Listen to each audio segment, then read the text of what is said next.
Super DIRTcar Series modified feature. 40 laps as those cars go 4 wide to salute the fans. Let's set the lineup right now as Brett Hearn and Gary Tompkins will make up row number 1. Both series champions. Brett Hearn on his way to Title 8. Row number 2, a 2-time Syracuse 200 winner, Stuart Friesen, will be alongside of Ryan Godown. As you look back further in the field, Shane, plenty of quality cars. Boy, there sure are. Keep your eye on Matt Shepard in the number 9S. He'll roll off in position number 7. He's currently 150 points behind Brett Hearn coming into this championship chase. He's looking for a record-setting 4th consecutive championship in the series, but that, right now it's awfully tough because Brett Hearn, 150-point lead, could be your champion after the end of this one. But you've got Danny Johnson, Tim Fuller, no stranger to this racetrack, and there's some guys in the back of the pack we got to keep our eye on. Tim McCready in the 4-star rolling off 21st, and Billy Dunn, the Syracuse winner, coming off of the 23rd starting spot. And let's face it, racing is all about momentum, and if you're talking about the Syracuse 200 and Billy Dunn, he found some momentum and love to keep it here. Oh, absolutely. Anytime you come off a big win like that, you're pumped up, your crew's pumped up, and he's looking for big things as we go green. Hearn, Tompkins, Friesen, go down. 40 laps of big block modified fun. So far, Brett Hearn has done everything that he's wanted to do this weekend to clinch that championship. He qualified well, he won a heat race, and then he picked the number 1 position in the redraw for the heat race winners, and he'll lead them on lap number 1. Plus, he knows his way around, too. He did win the finals last year here on a Saturday night, so he definitely has success at this racetrack. And that's Gary Tompkins in the midst of about 4 cars fighting for that 2nd position right now. Matt Shepard in that 9S taking the spot away from Tompkins as they came by the flag stand, as Shepard is trying to keep pace with the Hearn number 20, ever so important in that championship chase. You know, when they call these we have to caution out. I was going to say they call these the big block modifieds. It's based on cast iron big block, 467 cubic inches under the hood, so a lot of horsepower there. Oh, we got 4 cars stacked up over in turn 2 there. It's Peter Britton in the 21, Rich Scalata in the 8, Tim Courier in the 10C, Rick Layback in the 7. And you see the 21A of Peter Britton. He hurt his wrist in a crash at Syracuse, and this is his 2nd race back. And of course, Rich Scalata, both him and Britton teammates in that Troyer race car camp. They travel together, work on the cars together, spend a lot of time up and down the road together. So the safety officials seeing if they need to get a wrecker over there, and it looks like they will. And while they're getting these cars taken care of, let's go back pit side. Guys, Rich Scagliotta comes into the weekend 10th in the Super DIRTcar Series points. Caught up in an opening lap altercation in turns 1 and 2. You can see some body damage to the right front corner of that car. Otherwise, okay, he'll head back out on the racetrack in car number 8. Peter Britton coming in. You see the right front radius rod bent on that car. The crew's going to work with a hammer trying to straighten it out. Now what that does is that helps keep the front end in line in the car number 21A. So we'll see how it handles as he goes back out. The crew's still working on the front end of the suspension on this race car. Well, as technical as dirt track racing can be, sometimes it's got to be a little primitive. Yeah, sometimes, as you can see, Mike Rhodes, the crew chief, pulling out the BFH and saying, okay, let's get the sheet metal and the radius rod straightened back up. Did I see a sledgehammer coming into the Yes, work right he now? did. Wow. Some minor damage, though. It shouldn't affect that car a lot. We'll watch it here, but at least it's still intact. Well, the green flag is ready to come back out. It's still Hearn at the front of the field, followed by Friesen, Godown, Shepard, and Tompkins. Plenty of grooves to use, and they are using them all with this big block modified Super DIRTcar Series. Look at this mad scramble, 3 wide behind the leaders.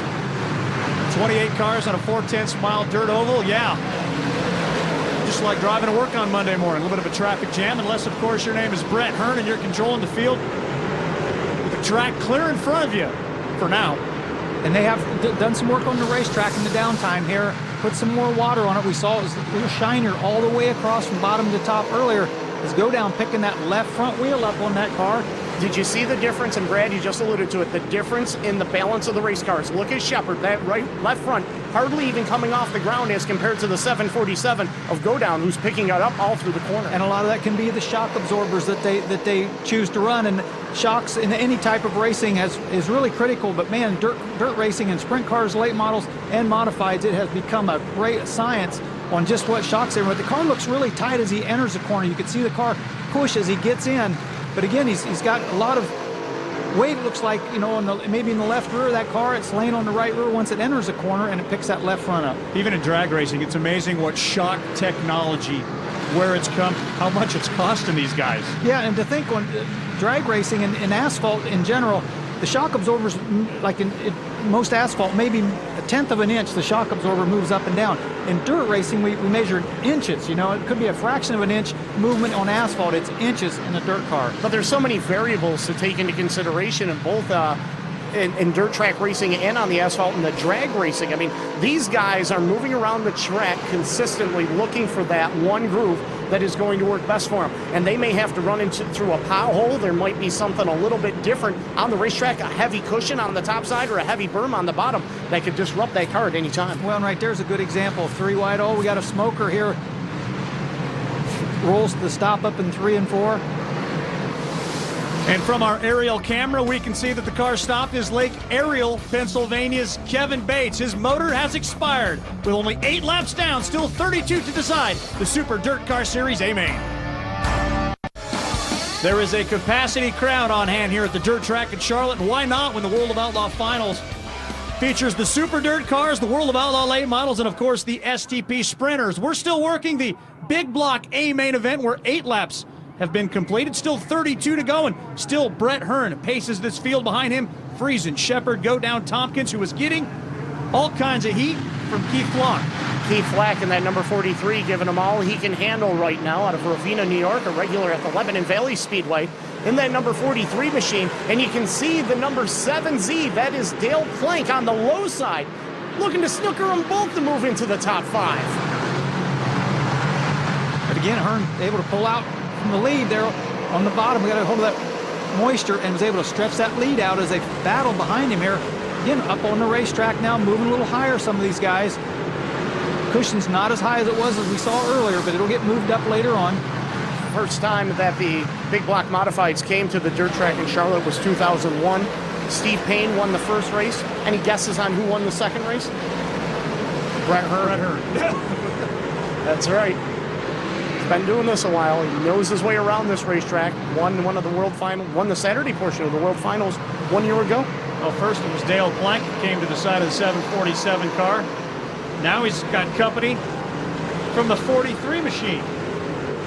Keith Flack right there to challenge. Now, Flack's car looked a little tight to me as he entered the corner, but man, does it get a drive through the middle and coming off. Well, Go Down has really missed something here on that 747. I mean, he started in right up there in the front. He started in 4th, but he's fading back. May have missed the setup just a little bit. Brad, you alluded to it earlier. It looked like you thought it looked like his car was a little bit tight. Yeah, at least entering the corner, I thought it was, you know, and it maybe so tight that he had to turn the car sideways, maybe overheated the tires. And we talked about that earlier. The choice of tires is critical on dirt racing, going to the right with the right compound to last the entire race, to not get overheated or to wear off before the end of the 40 laps in this case. Gary Tompkins has also faded a little bit from 5th. He's fallen back to 8th. Look who's right there to challenge, that 98H of Jimmy Phelps. Talked to him earlier. Phelps started in position number 17. He's already made his way into the top 10. He's another guy that runs very well here at the dirt track. And you know, these guys only see this racetrack twice a year, and that is for the World Final. So I guess you really got to keep some good notes, don't you? Oh, absolutely. And sometimes, you know, the things change, your race cars change, or even the track conditions, and your notes maybe give you a baseline, but then from then on, it's fine-tuning that race car all night long, and sometimes you throw the notes away and you might have to start over.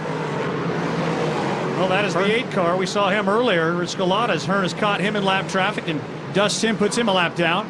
Boy, Hearn's car is looking nice pretty much anywhere he wants to run, it looks like. The middle, the bottom, the top, going by some of these lap cars with ease. We talked about it earlier, Shane. It's a very comfortable day here, day 1 of the 2-day World Finals for Brett. Yes, it is. Very comfortable. 150-point lead coming in, looking to clinch his 8th Series championship, which is a record. But he's also coming into this event off of his 10th Eastern States 200 win at the Orange County Fair Speedway. That race pays $20,000. Oh, and a tough break for Keith Flack. He was running so good, too. Can't see from that angle what exactly is wrong with that race car. What if perhaps a flat left rear? Yep. Indeed, it is flat. And while he goes to the work area, we'll step away and be back for the conclusion of the big block A-Main. 20 laps are down, 20 laps remain in the Super DIRTcar Series. Big block modified A main event tonight at the World Finals. The yellow being brought out by Keith Flack. Problems with that left rear. Are they going to get this fixed in time? All right, they've got the tire back on, but we'll have to see, was there any other damage done to the rear end of the number 43 car? Official starter shows them 1 to go, so the next time by, Brett Hearn will once again control this field. And the green comes out. Following him is still Shepard and Friesen, who've traded positions. Dale Plank with a good run. Tompkins back up into 5th. Hearn has won here at the dirt track. Matt Shepard, the 9S on the outside of him, has never won here at this speedway. He'd sure like to get to victory lane tonight. You know, when it comes to Brett Hearn, it might be easier to say where he hasn't won at. Over 800 career wins to his credit, Brad. That is pretty impressive. That's really impressive. The guy's been around a long time, but his win record is second to none. And again, he pulls out. Shepard giving him a little battle there in 1 and 2, but Hearn still choosing to go to the top, leaning on the cushion. All Shepard could do is slide up right behind. The number 20 car has been in control since the beginning. Very good race car for Hearn. Very good race car for Shepard right now, but Shepard just a little bit off right now. Can't go. We've got trouble. That's Tim McCready and Adam Roberts in the 63. The car's trying to figure out how to get going. Also, the 43's involved. Tough night for Tim McCready. Had to come Flack, from the who came back out, obviously, but then had to stop once again. Oh, what's going on here? Well, it looks like Tim McCready is not happy with the doctor, Danny Johnson. You'll have that sometimes in racing. Oh, boy. You never lost your cool, did you, Brad? Oh, yes, I did. You know, the adrenaline's pumping. These guys are racers. They're going at it hard, and sometimes there's contact made. A piece of him. He wants a second opinion from the doctor, but the doctor's not going to give it to him. Wow, the heat of the moment. It's been a tough weekend so far for McCready. Had to qualify through the B main to get into this A main, and struggling a little bit with his late model here.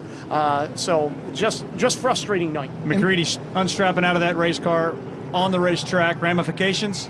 He is going to have to go to the pits. He's done for the night. Ouch. So as Tim McCready takes his car back and we once again get set to reset this field, we will resume with Green Flag Racing. Back at Charlotte in a moment. It is a beautiful evening here for the World of Outlaw Finals, but it's also a cool night. Well, that did not keep Tim McCready from getting a little hot under the collar. Here's Bobby Gerald with more.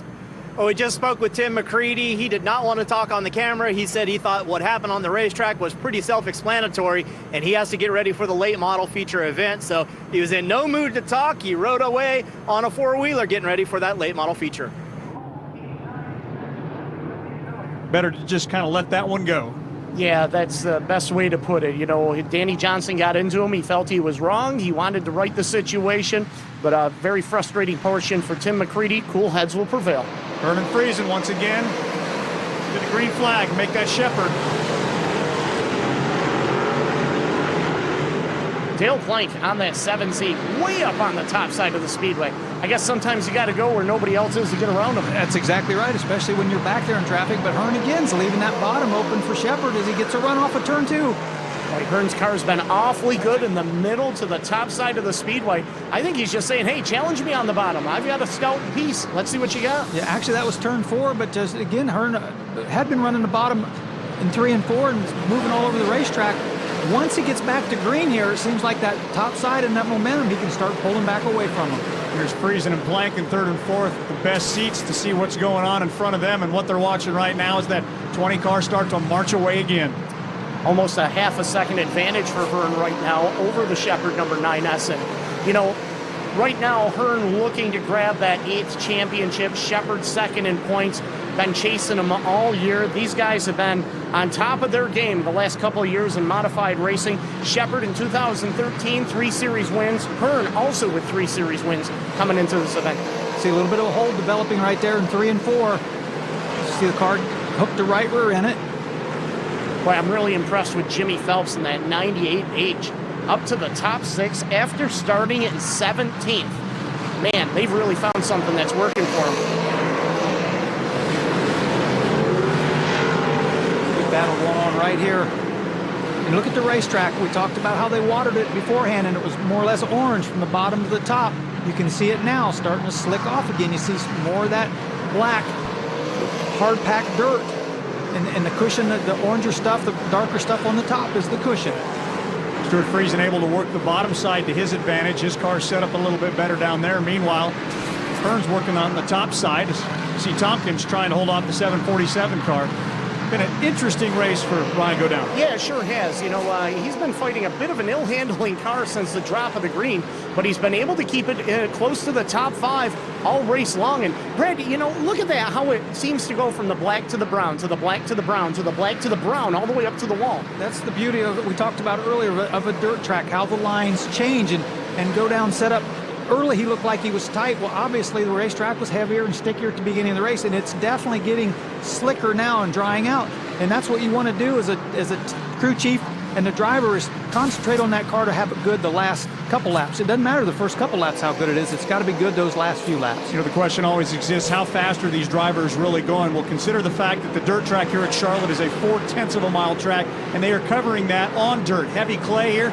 Just a little bit more than 17 seconds. That's getting her done. Yeah, it really is. And, you know, we talked about the race car themselves and the modifieds here. They have to weigh 2,500 pounds. And I've said this before, the back half is similar to a late model. It has a closed, quick change rear end, but it's more like a sprint car in the front with a straight axle. And most of them run coil-over springs in the front, where the late models run A-arms and tie rods and things. They're a center steer race car. They sit right in the center of the race car, unlike the late models where they actually sit where the driver would sit in a regular passenger car. Yeah. Well, we are 3/4 of the way through. The only question is will something happen perhaps for Brett Hearn's car? He is marching away. As far as the rest of the field, where will they finish?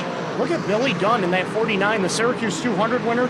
He had to qualify through a B main, started 23rd, and he is now into the top 10. So some very good race cars starting in the back of the pack, utilizing some cautions to make their way up to the front of the field. Well, and Dave, you mentioned at the start of the show about, you know, coming off a big win like that, you know, momentum and a driver, how the driver feels.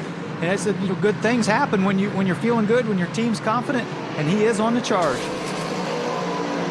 How about this shape, this battle brewing up for the lead? Hearn leads with Stuart Friesen running in position number 2. Now, Brett Hearn drives a TO chassis. His brother Bobby is the guy that builds those TO chassis. His nephew, Matt, happens to be the crew chief this weekend for the guy running in position number 2. The number 1 is Stuart Friesen. Yep. I was going to say, he has gotten by Shepard, as you just said, and Friesen's one of those guys that has been running a sprint car a lot this summer, too. He has multiple sprint car wins. I mentioned earlier in the show, I was kind of hoping to see him doing double duty in the sprint car as well as the modified, but he elected to just run the modified. He's closing in on Hearn. And Hearn's got a lot of lap traffic in front of him right now. That's Danny Johnson down on the bottom side of the speedway, about to go to the lap down, and he is not going to give Hearn any room or any slack, as Friesen taking a look on the bottom. Well, that's where Stuart Friesen wants to run his race car, and he can't get by the lap car either. Well, this is the closest anybody's been to challenge Hearn for the lead. Now Shepard in the 9S right back into the thick of it. But the lap car, he had to go on the middle of the racetrack, couldn't get down on the preferred line. There he is again in the middle. And even there, you can see the lap car actually drives back away from him a little bit there as it slipped. Was that a bit of a strategic move by Hearn, though? He saw that Friesen was down on the bottom trying to inch up on Danny Johnson, and as soon as he cleared Johnson, he went right down on the bottom in turn number 3 and 4 to kind of take that line away. Oh, yeah. Once, you know, you as a driver, you have to kind of that sixth sense of feel the cars around you. And I'm sure he saw Friesen out of the corner of his eye, so he's moving down there, making sure that that's not the faster line. From 40, we are down to the final lap, and Stuart Friesen may run out of racetrack. Turns 3 and 4 will decide this one, and look at the number 20 car, nice and clean through it. How about Brett Hearn? He's the 40-lap A-main winner tonight at the World of Outlaws World Finals. From wire to wire. The Armor All finish shows Friesen, Shepard, Plank, and Tompkins back through 5th. Then after them, it's Jimmy Phelps. A great run, as we mentioned. Starting 23rd. He finishes in the 7th spot. Jimmy Phelps from 17th finishes 6th. Billy Decker from 19th finishes 9th. They were coming from the back of this field. Wow, great run by those guys. But this night belongs to Brett Hearn in car number 20, his 4th series win of 2013. 2 years in a row he's won at Charlotte, and how about this number? His 114th career Big Block Modified Super DIRTcar Series win. Tony Bachhoven is with the winner. Go, go, go.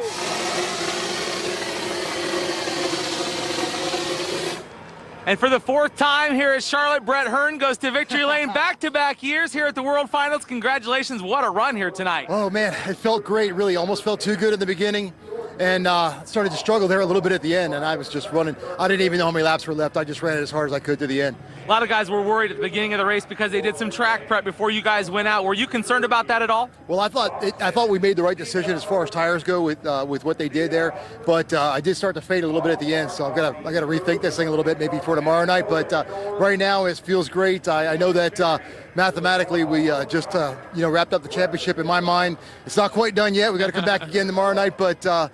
Man, I'll tell you what a great bunch of teammates I've got with Matson Motorsports and Fox Shocks on board.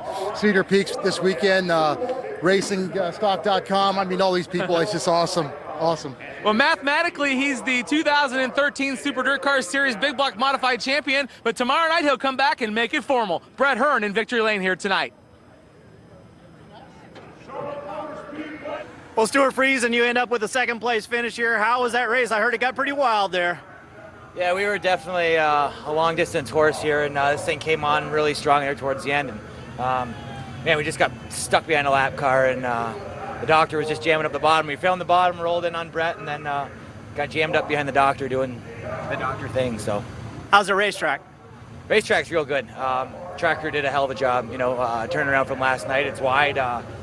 Not the most ideal condition, starting after they just did track prep, but made for a racy race, and made tire wear not really a factor. So just got to thank my guys. My crew's been working hard all week. Tom Cullen Motorsports, good TO car, and the CC was pulling strong. So we'll come back in and try again tomorrow. Congratulations. All right, thank you. So with Brett Hearn's win, that 8th championship all but sealed. Mathematically, what does he have to do? Push the starter button and hit the racetrack tomorrow. It's that simple. Matt Shepard finished in 3rd. Tony's with him. Matt Shepard comes home 3rd here tonight, but man, that was a spectacular race. Take us through that dive bomb you made on the leader there. I'll tell you what, we had a really good car tonight. We had to come from a little deeper in the field than these guys did, and we got up there, and man, I just wanted to clear him. I said, if I can clear him, I think we'll be all right. And, we were close. And then, we had a little softer tire than Stewie did on the left rear, and my tire just gave up at the end. I mean, we were right there. It was a heck of a battle, but I just used everything up trying to get by Brett. Matt Shepard, happy here tonight, comes home in the 3rd place finish. And with that, the 40-lap Super DIRTcar Series A main is in the books. We're gonna